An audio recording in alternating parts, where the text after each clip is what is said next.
Buenas tardes. ¿Quiere ir abriendo su Biblia, por favor, en Lucas, capítulo 8, versículos 1 y 2?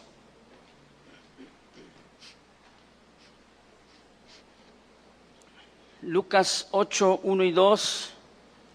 Y vamos a continuar con la serie La vida y los milagros de Jesús.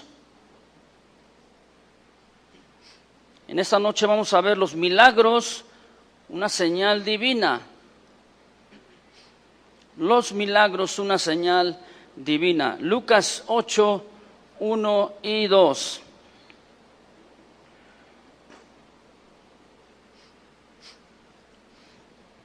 ¿Ya lo tiene?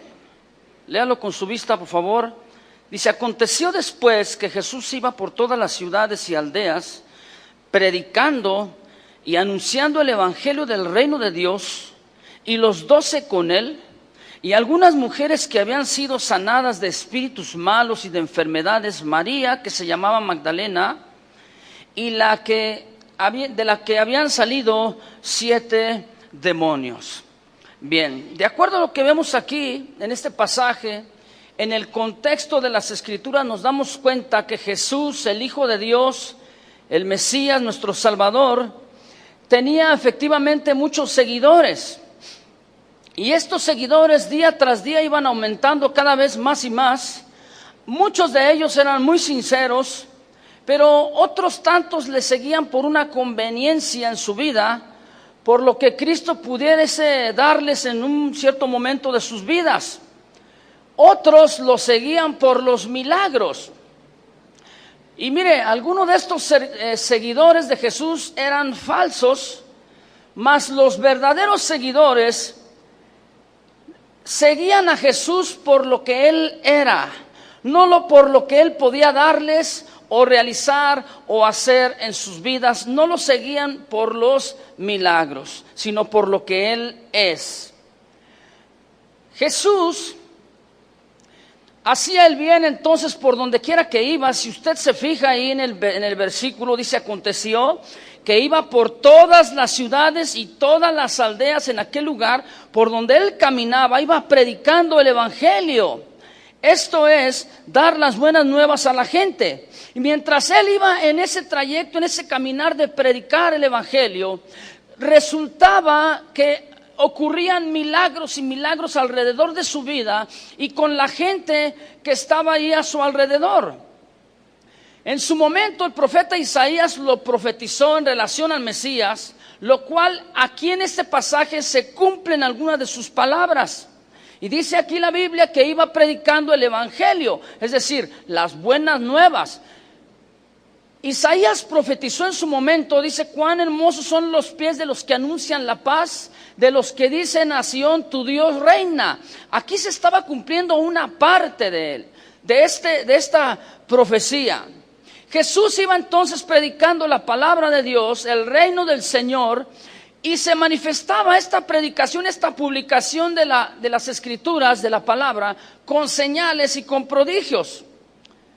Hasta la fecha, miren, nadie sabe exactamente cuántos enfermos fueron sanados o cuántos fueron rescatados por el poder de la muerte, de las tinieblas, aún cuántos fueron liberados por medio de Jesucristo, o cuántos cuántos milagros hizo en la realidad.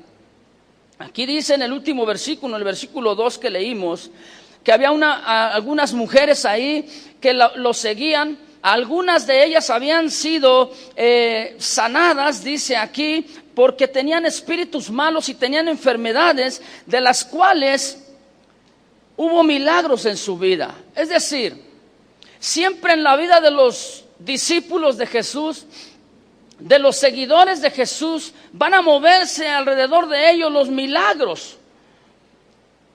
Ahora, el tema es los milagros, una señal divina.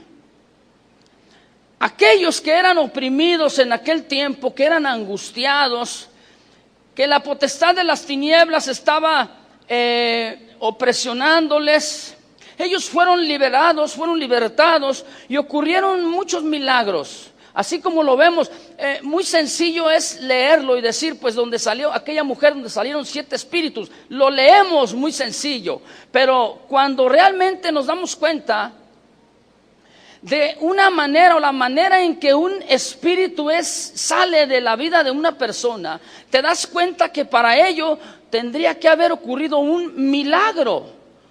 Algo asombroso en su vida. No es nada más decir, voy a orar por ti, van a salir los demonios, van a salir los espíritus malos de la vida de las personas. No.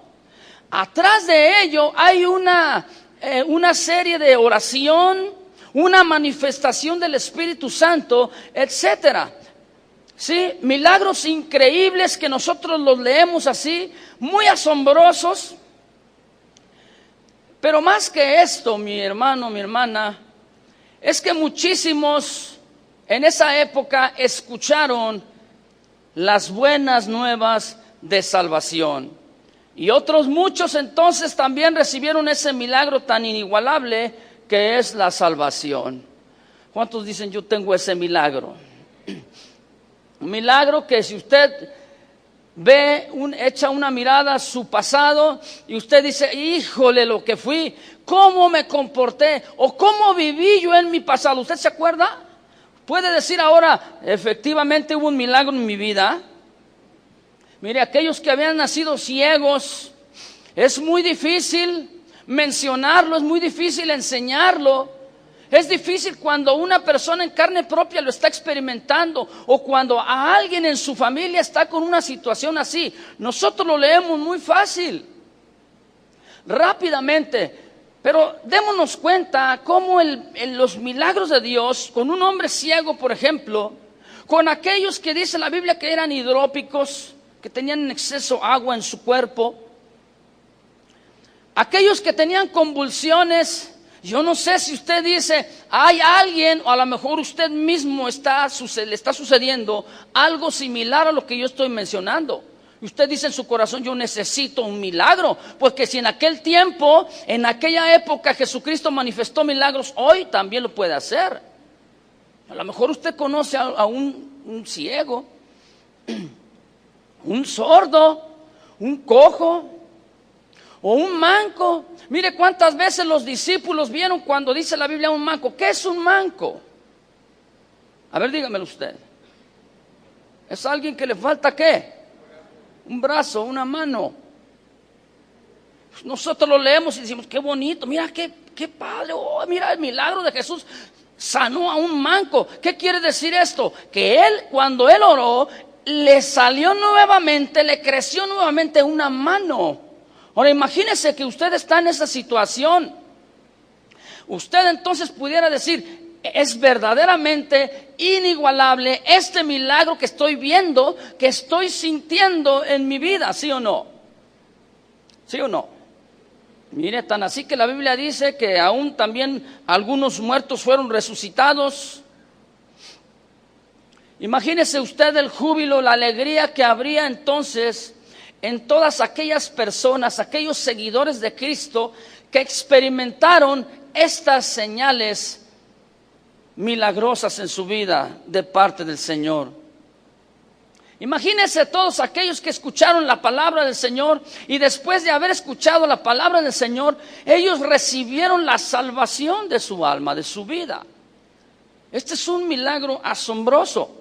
Mateo capítulo 10, si quiere leerlo conmigo, en el versículo 7 y 8, Mateo 10, 7 y 8.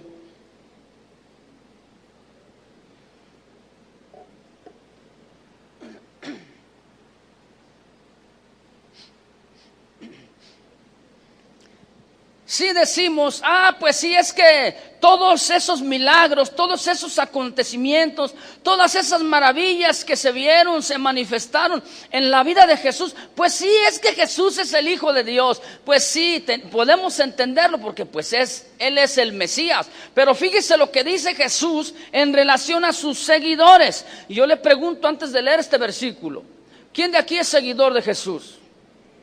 ¿Quién de aquí es nacido de nuevo?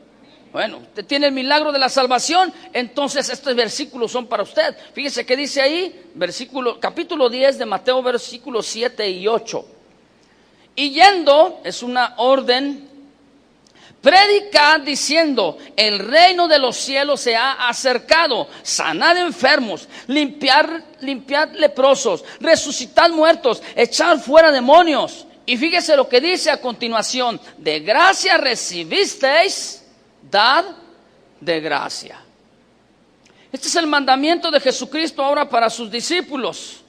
Estos discípulos que habían recibido este milagro de la salvación gratuitamente. A ver, ¿cuántos de los que están aquí se les cobró por ser salvos?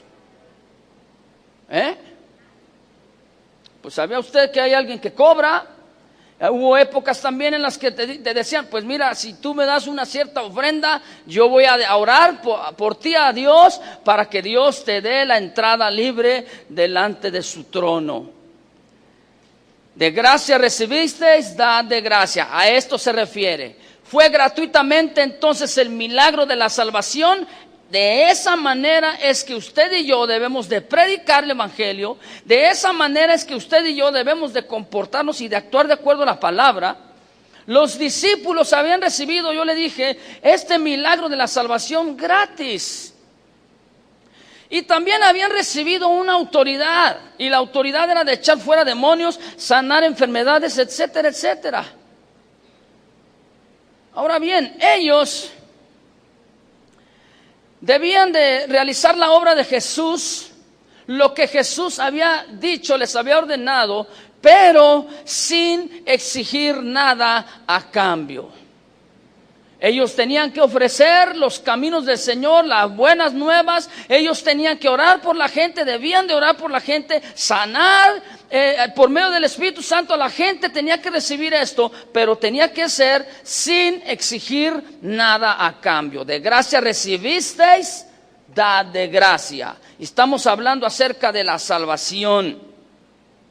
Ellos también, los discípulos, tenían la obligación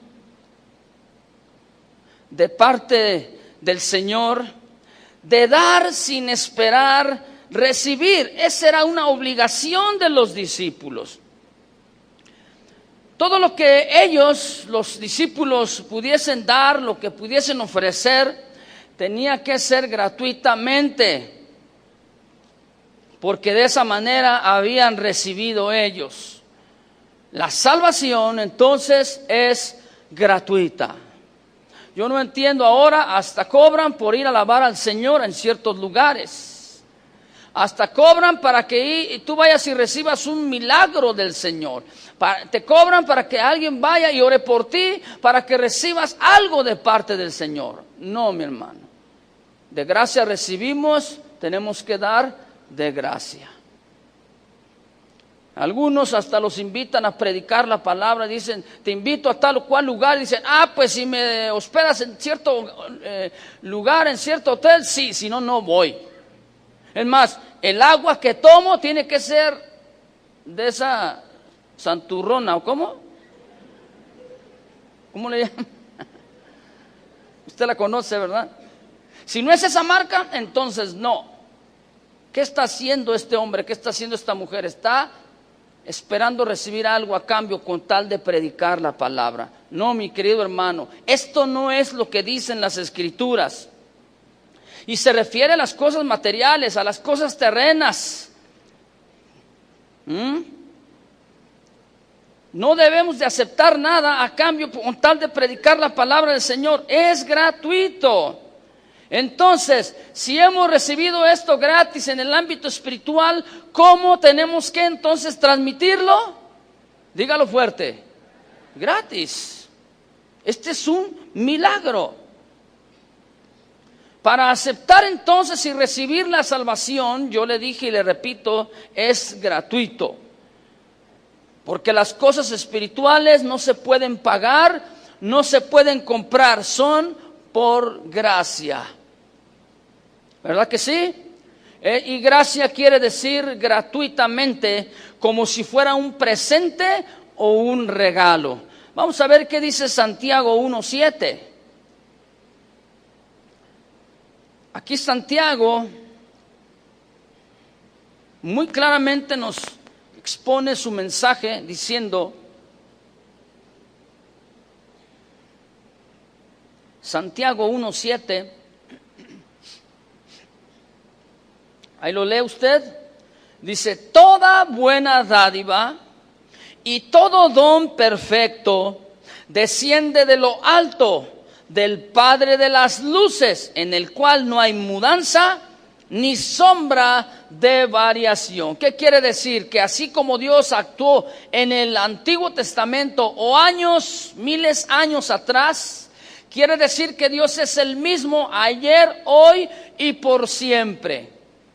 Y si Él dijo una cosa, la va a mantener hasta siempre.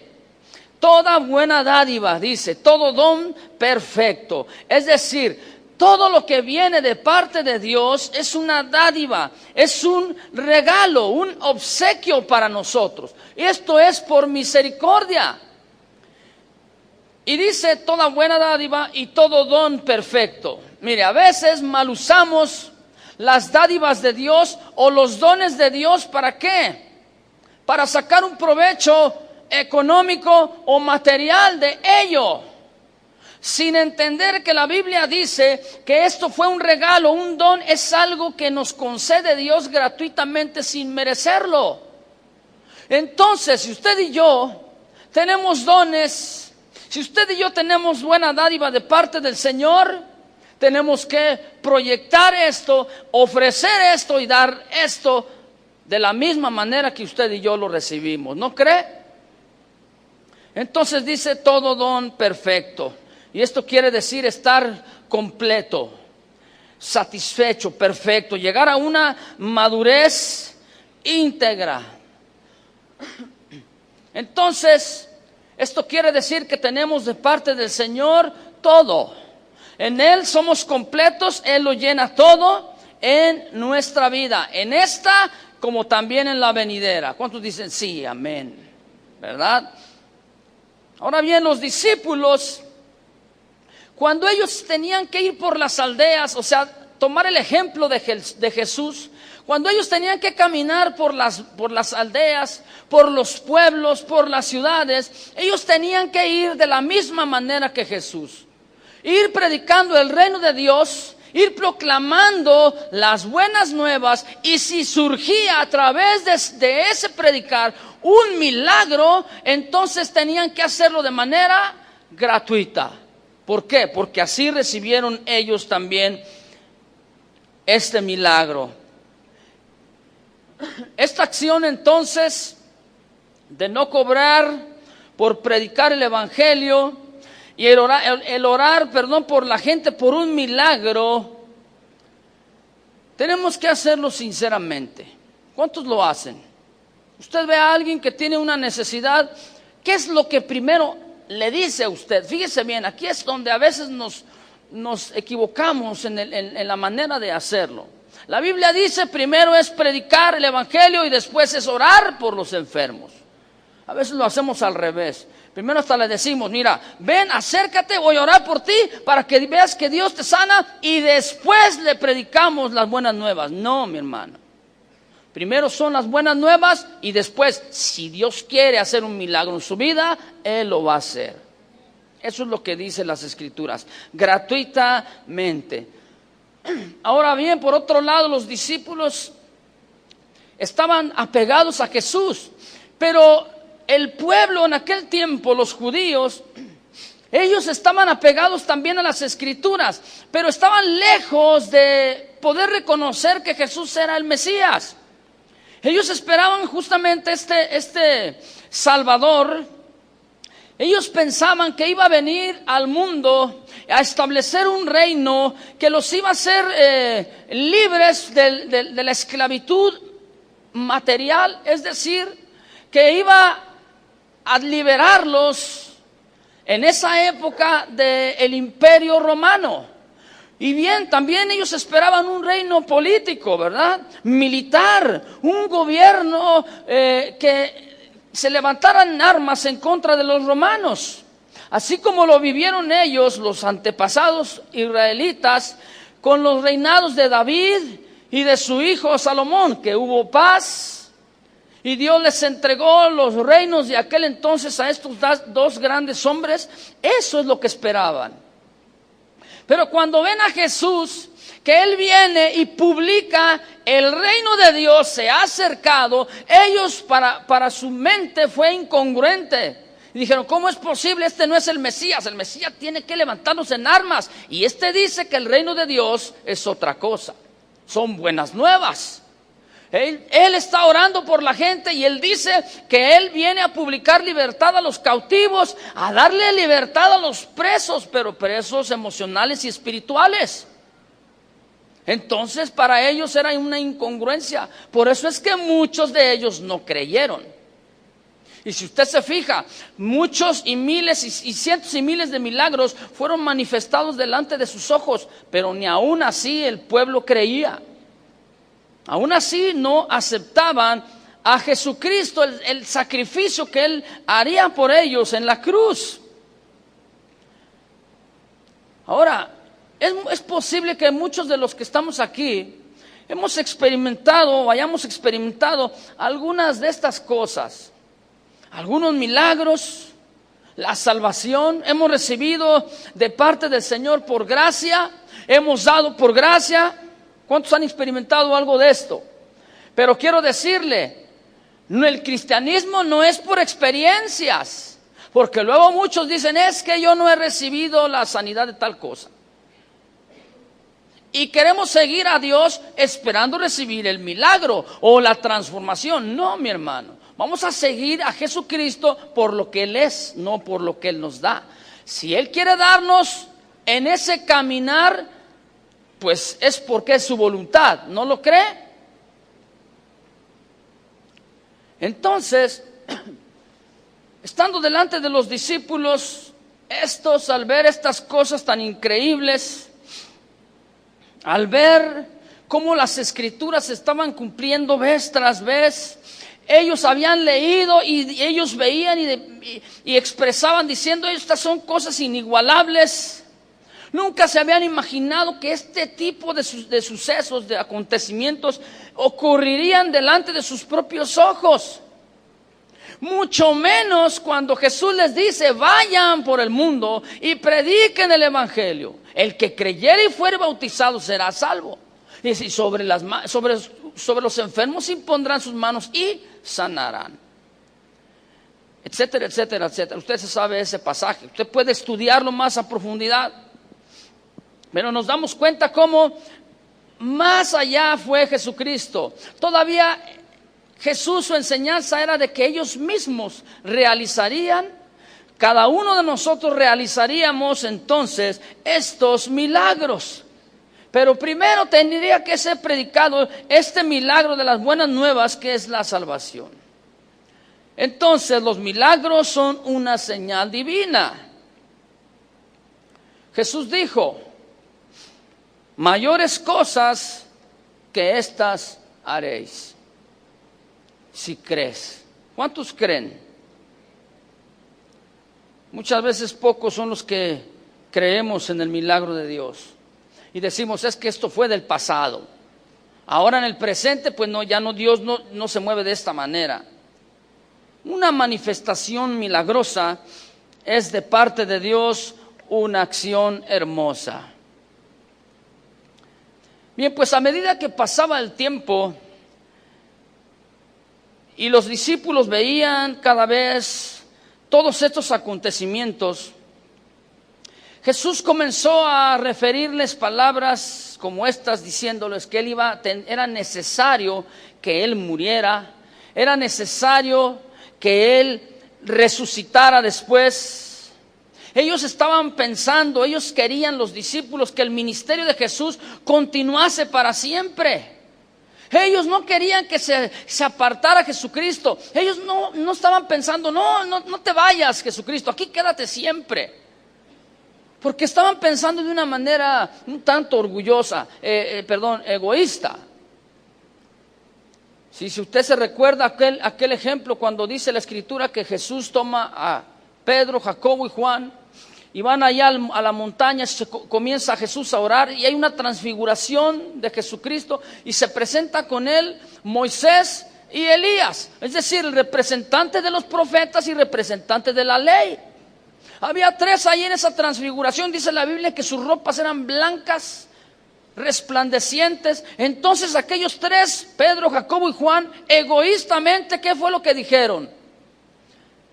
Van con Jesús y le dicen: Señor, si quieres hacemos 3 enramadas, una para ti, una para Moisés y una para Elías, y aquí nos quedamos. Aquí podemos estar en la presencia de Dios. Mira qué bonito. Aquí ni hambre me da. Ese estaban hablando, ¿qué?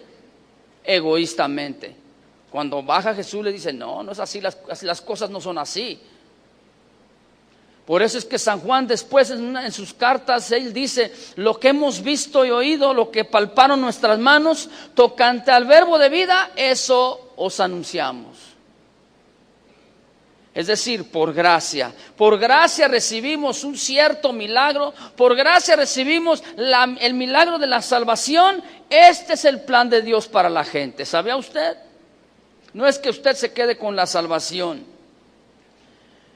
Los discípulos pensaban que para siempre estaría Jesucristo en la tierra, pero Jesús tenía otro plan. Y para ellos era muy difícil entenderlo en ese momento. Sabía Jesucristo muy bien que su ministerio, ese ministerio que maravillaba tanto a los discípulos y que delante de la gente era muy extraordinario, este ministerio era limitado aquí en la tierra. Yo le explico por qué. Es decir, la obra de Jesús aquí en la tierra, hablando personalmente de Jesús, la obra de sus propias manos tendría un final aquí en la tierra. Tenía que partir. Por eso le dijo a los discípulos: es necesario que yo me vaya, pero les voy a enviar al Consolador. Este Consolador les va a guiar, les va a conducir, les va a recordar todo lo que yo les he enseñado. Les conviene que yo me vaya.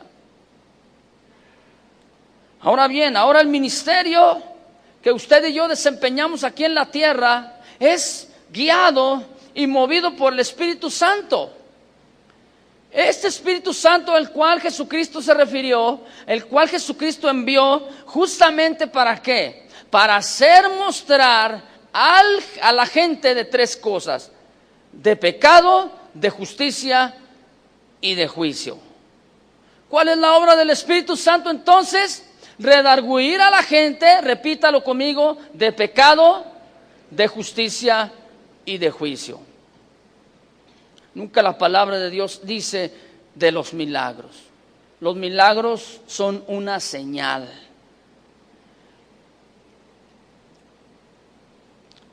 Estos milagros son cosas visibles que atraían a Jesús, que llamaban la atención del hombre hacia Jesús.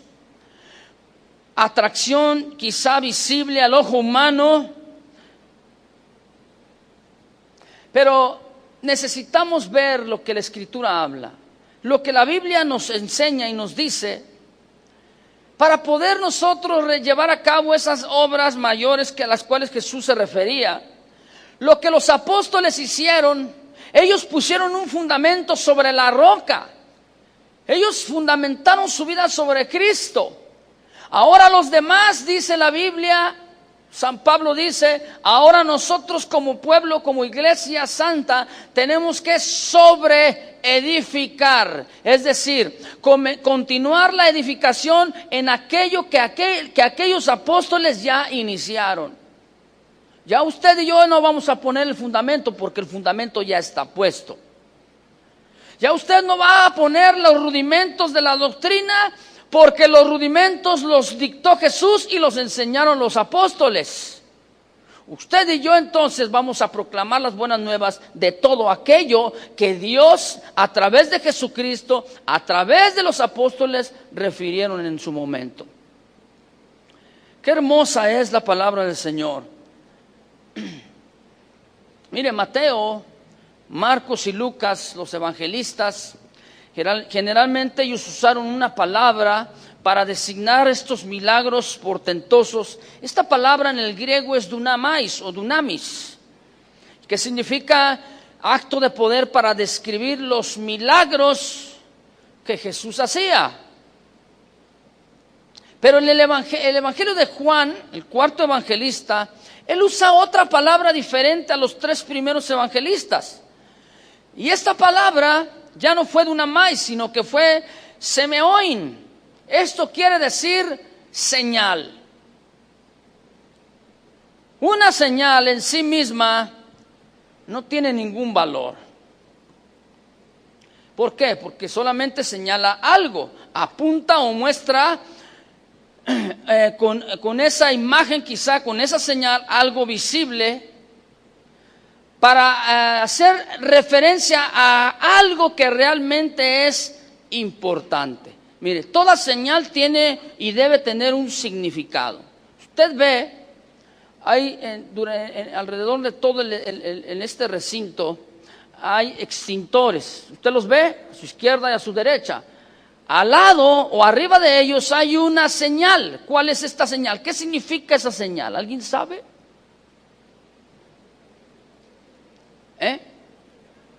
Le está anunciando, nos están diciendo esta señal. Aquí abajo, aquí donde está la flechita, hay un extintor. Ahora, fíjese usted, en sí misma la señal no tiene valor, pero la señal apunta a la realidad, que es el extintor. Porque si supongamos, ojalá y no suceda, pero supongamos que comienza a prenderse aquí alguna cierta parte del auditorio. ¿Usted qué va a agarrar o qué va a tomar en sus manos para apagar ese fuego? ¿La señal o el extintor? No se oye. Usted agarra la señal, va a hacer que el fuego crezca y para apagar, va a crecer. Pero si usted toma el extintor, lo que es la realidad, eso le va a ayudar ¿a qué? A apagar el fuego. Entonces, cuando es como un ejemplo que le doy, cuando uno está viajando, ¿cuántos han viajado? A algunos les gusta viajar, a otros no. Usted va viajando, usted va en el vehículo, va en el auto, vamos a pensar que usted va rumbo a Puerto Vallarta. ¿Cuántos les gustaría ir a Puerto Vallarta? Como 4. ¿Y si le regalan el viaje, qué? Ahora sí levantaron la mano, ¿verdad? Ahora sí. ¿Cuántos quisieran ir allá a Puerto Vallarta? Bueno, todavía no quieren algunos.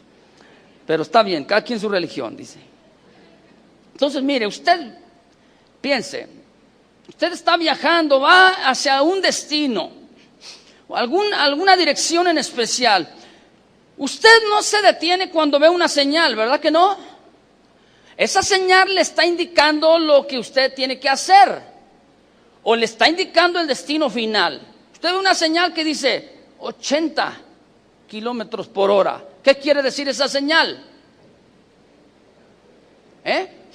Que usted debe ir conduciendo a 80 kilómetros por hora. Usted ve la señal, no se detiene enfrente de ella para leerla y para observarla, ¿verdad que no? No, usted tiene que entender, tiene que descifrar la señal, tiene que comprenderla y pasarla.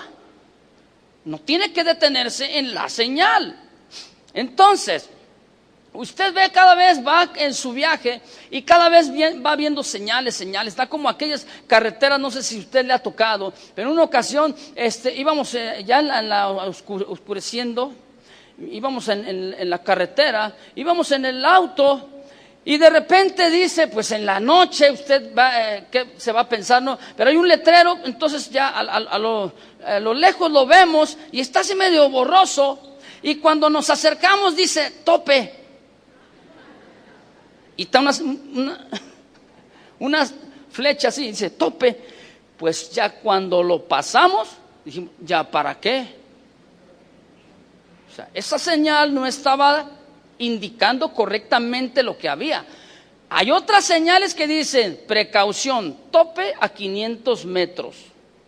Te vas acercando y dicen, precaución, tope a 200 metros.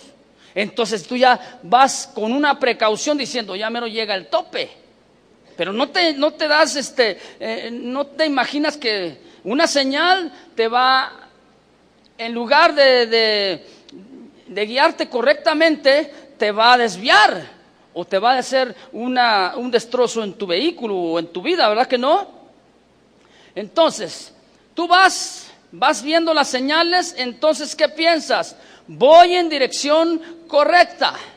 Voy hacia mi destino, te da gozo y te dice, tú dices, ay, sales de Guadalajara y te dice 485 kilómetros a Puerto Vallarta. Y tú dices, híjole, 4 horas y media, 5 horas, depende cómo manejes.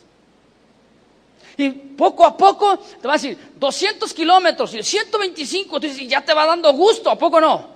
¿Por qué? Porque dices, ya mero llego, ya mero me voy a topar con mi destino. Eso es lo que la señal nos va dictando. Vamos viajando hasta que lleguemos a ese propósito por el cual estamos viajando. Ahora bien, señales que apuntan a lugares que no existen no tienen ningún valor. ¿Sabía usted? ¿Usted ha visto ese tipo de señalamientos? Va en la carretera y luego usted ve un señalamiento donde está un muñequito ahí, un monito con una palita y un casco. Está así. ¿Lo ha visto? ¿Qué significa eso? Cuidado, están trabajando. Entonces tú bajas la velocidad y pasas 1 kilómetro y nada. Esa es una señal que no sirve. ¿Le ha sucedido o nada más a mí? La Biblia entonces, hablando de señales, la Biblia es muy clara y menciona unas palabras que se llaman los majanos altos. Yo le explico qué son los majanos altos. Estos majanos eran señales que se usaban en la antigüedad y bueno, iban con el propósito, estos señalamientos, estos majanos altos, los levantaban, los erigían ahí, amontonaban piedras, rocas, una encima de otra hasta llegar a una cierta altura. Los ponían, los levantaban y los construían en ciertos lugares específicos. ¿Para qué? Para que a lo lejos se pudiese ver aquel majano alto. Es decir, el que estaba viajando en ese punto exclusivo, estratégico, ellos sabían que tenían que llegar a un cierto destino, pero para eso no había señalamientos, y menos en medio del desierto. Ellos, para poder trasladarse de un lugar a otro, entonces se guiaban por esas señales. Estaba el viento feo, estaba las tinieblas o lo que usted piense. Ellos entonces se guiaban y para no desviarse, para no equivocarse, ellos veían la señal. Y decían, ves, ese majano está alto, es más arriba de nuestra estatura, más arriba como si fuese un edificio. Entonces a lo lejos decían, esa es la dirección que voy a tomar. Voy en rumbo a tal pueblo, a tal ciudad o a tal camino. Entonces estaban los majanos y decían, tengo que tomar este majano y después tengo que tomar aquel y después tengo que tomar aquel. Esa era la manera en que ellos se conducían con las señales. Cuando ellos hacían esto, ellos se mantenían en una seguridad, porque era inevitable, porque nadie en la noche, o cuando menos pensaba, nadie quitaba el majano y lo cambiaba por acá 10 metros o 15 metros, porque usted sabe que 15 metros, si usted se desvía en el desierto, se pierde. ¿Cuántos sabían esto? ¿No lo sabía? Entonces, los viajeros estaban seguros. Veían el majano alto y decían, por aquí es el rumbo, este es mi destino. De la misma manera en nuestras vidas, los milagros son tan solo señales divinas para andar en el camino de Dios. Una señal, fíjese bien. Una señal para andar en el camino. Las señales no son el camino. Jesús dijo, yo soy el camino, no las señales. Entonces, Jesucristo es el destino final, no la señal. Juan el Bautista, cuando él estuvo en su ministerio, él predicó que Cristo o el Mesías Él se iba a manifestar delante del pueblo. ¿Cómo? De una manera especial, con señales y con prodigios. Y dice la Biblia que Juan fue uno de los que dieron testimonio de Jesús. ¿Sí? Dice, él dijo, yo soy aquel que fui enviado para preparar el camino. Yo no soy el camino, Él es el camino. Soy como una lámpara, Él es la luz. Yo soy la lámpara, Él es la luz. Y a veces lo hacemos al revés. Pensamos mal. Por eso es que a veces, en lugar de buscar a Jesús, ¿qué es lo que busca el hombre? Las señales. ¿Y sabías tú que hay muchas señales inexistentes que no apuntan a nada? No tienen en sí un valor. Entonces este Juan dio testimonio de Jesús y manifestó que Jesús, él era el Mesías. Juan tuvo esta gran responsabilidad, una difícil tarea, preparar el pueblo, el corazón del pueblo, ¿sí? ¿Para qué? Para que el pueblo recibiese al Mesías. Y este llamado fue en que él debía de predicar la palabra de Dios para arrepentimiento. Arrepentíos de sus pecados. Este era el mensaje de Juan el Bautista. Juan, si tú te fijas, no realizó milagros y prodigios. Él se dedicó a predicar la palabra. El que realizó los milagros y los prodigios fue Jesucristo. ¿Por qué? Porque ya estaba el camino preparado. En otras palabras, Juan el Bautista estaba señalando, como una señal, estaba diciéndole al pueblo, es necesario que cambies tu estilo de vida.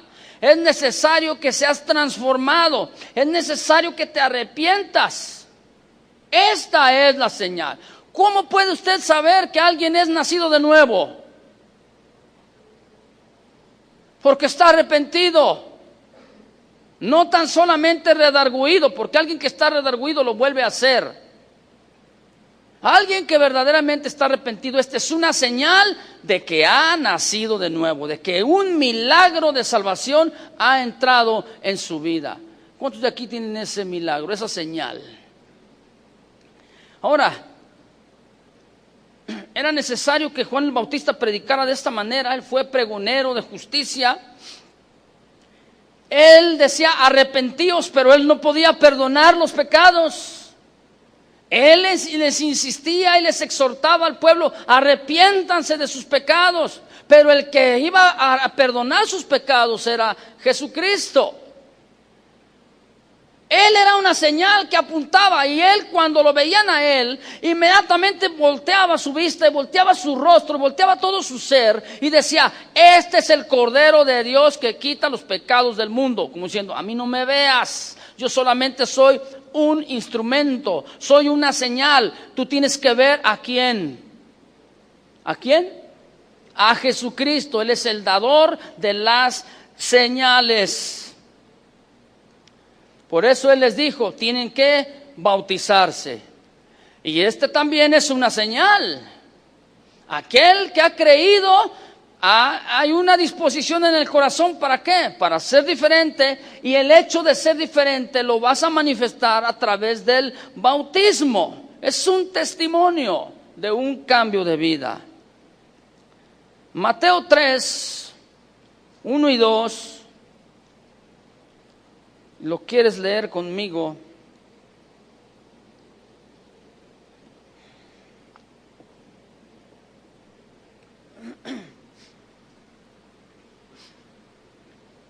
Nada más para recalcar lo que yo estoy mencionando.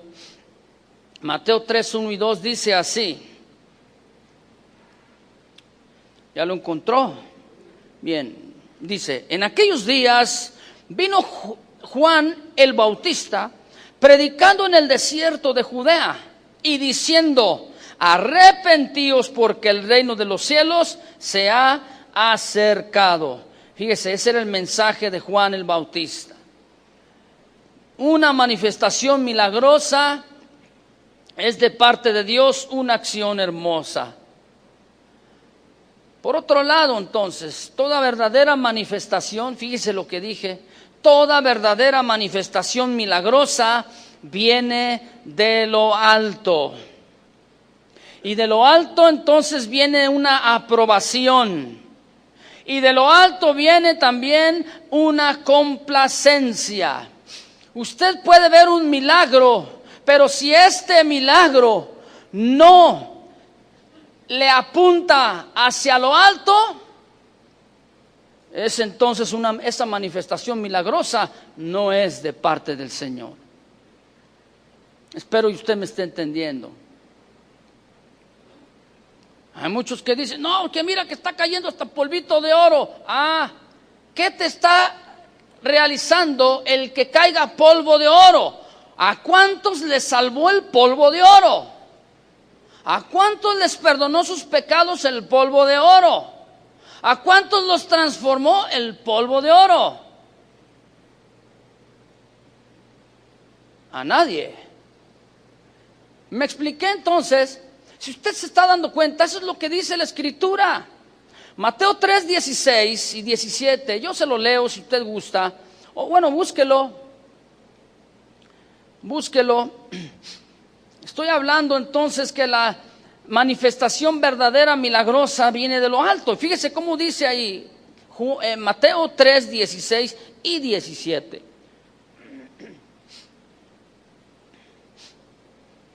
Se lo leo, dice así. Y Jesús, después que fue bautizado, subió luego del agua, y he aquí los cielos le fueron abiertos. Fíjese bien, primero él obedeció, después los cielos fueron abiertos, y vio al Espíritu de Dios que descendía como paloma y venía sobre él. Y hubo una voz de los cielos que decía: este es mi Hijo amado, en quien tengo complacencia. Fíjese bien entonces, toda verdadera manifestación milagrosa viene de lo alto. Y de lo alto viene la aprobación y desciende la complacencia. Fíjese cómo aquí en el momento que Jesús fue bautizado, estaba haciendo un símbolo, Juan el Bautista, de la muerte y de la sepultura y de la resurrección de Jesucristo. Por eso es que necesitamos bautizarnos. Necesitamos realizar esta obra tan maravillosa de obediencia como un testimonio de que nuestros pecados han sido perdonados, hemos cambiado de vida. Sí, que hemos entonces entregado nuestra vida al Cordero de Dios y el sacrificio de Jesús ha sido eficaz en nuestras vidas. Ahora, Juan, él hizo su parte. Él predicó el Evangelio, él apuntó a Jesucristo como el Cordero, él bautizó a la gente, bautizó a Jesucristo. Él hizo su parte, y la parte de la gente era aceptar el sacrificio redentor de Jesús. Él obedeció, simplemente como cual majano alto. Él estaba apuntando el destino final y glorioso, el cual era Jesucristo. Ahora, la responsabilidad del pueblo era de creer. Esto le correspondía al pueblo, a la gente. Nuestra responsabilidad es ir y predicar. Y la parte de Dios es hacer los milagros. Estos milagros que se manifiestan día tras día a través y como producto de la predicación de la palabra del Evangelio. Quiero recalcarle algo. Si en una congregación, en un púlpito, en un lugar, si no hay la predicación del Evangelio, si no hay la publicación de las buenas nuevas, y solamente hay milagros, cuidado, porque se está perdiendo el enfoque, se está desviando del camino verdadero. Si no hay predicación de la palabra y hay puros milagros, quiere decir que esas señales te están desviando del verdadero camino. Necesita ver primero la publicación de las buenas nuevas y entonces vienen los milagros. De otra manera, entonces la brújula estará descompuesta. Entonces la manifestación gloriosa le corresponde a Dios. Los milagros son un acto divino en la tierra. Él abrió los cielos, hizo descender el Espíritu Santo en forma de paloma. ¡Qué milagro!, ¿sí o no? El hombre cree, Dios obra, el hombre obedece y Dios se manifiesta. Entonces Él se agrada y dice: este es mi Hijo amado en el cual tengo complacencia. Entendamos bien, mis amados hermanos, que el hombre no puede abrir los cielos. Dios sí. ¿Sí lo entendió? Hay muchos en nuestra época, en nuestra generación, que se paran ahí y dicen: vamos a abrir los cielos, y dile, cielos, ábrete, y tú, luna, y que esto, que hay el norte da acá, y que el sur da acá. Espérame, ¿quién es el único que puede hacerlo? ¿Quién? Dios. Usted obedezca, haga lo que la Biblia dice. Juan 3:30, yo se lo leo, no lo busque, no es necesario, se lo menciono. Juan el Bautista en su ministerio dice: es necesario que Él crezca, pero que yo mengüe. En otras palabras, es indispensable que Jesucristo se vea, se manifieste y que mi vida desaparezca. Fíjese, esta es una señal. ¿Por qué? Porque la señal apunta a lo verdadero, a lo más importante, en este caso, que es Jesucristo. El propósito entonces de la predicación del Evangelio no son las señales, no son los prodigios. El propósito es levantar a Jesucristo. Es necesario que Él crezca y que nosotros vayamos desapareciendo. ¿Cuál es el propósito entonces de las señales, de los prodigios?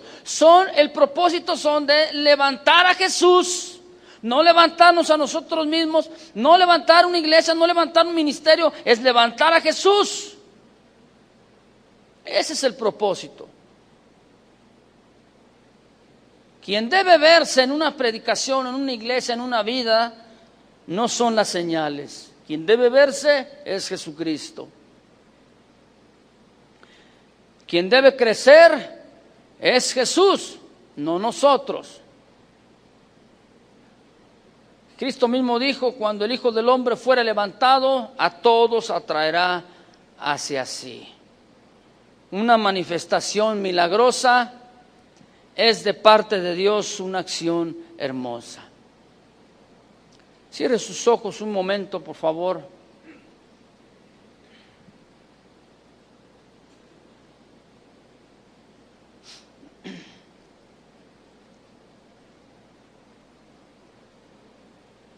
Tomemos unos instantes para orar, para pedirle al Señor. ¿Qué es lo que usted le está pidiendo al Señor Jesús?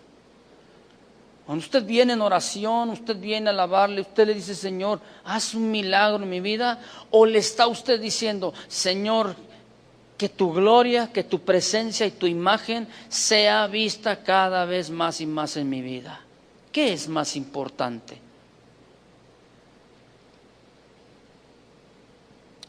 Gracias, Señor, por la vida que nos das. Gracias, Señor, por la gracia derramada, porque toda buena dádiva, todo don perfecto desciende de ti, Señor. Te damos gloria, te damos honra, Señor. Gracias por tu palabra, porque es viva, es eficaz. Y gracias porque nos enseñas. Y tu palabra nos dicta lo que debemos hacer, Señor. Si hay o no hay milagros, no es el enfoque, Señor. No es lo importante. Lo importante es que tú estés con nosotros. Gracias, Señor.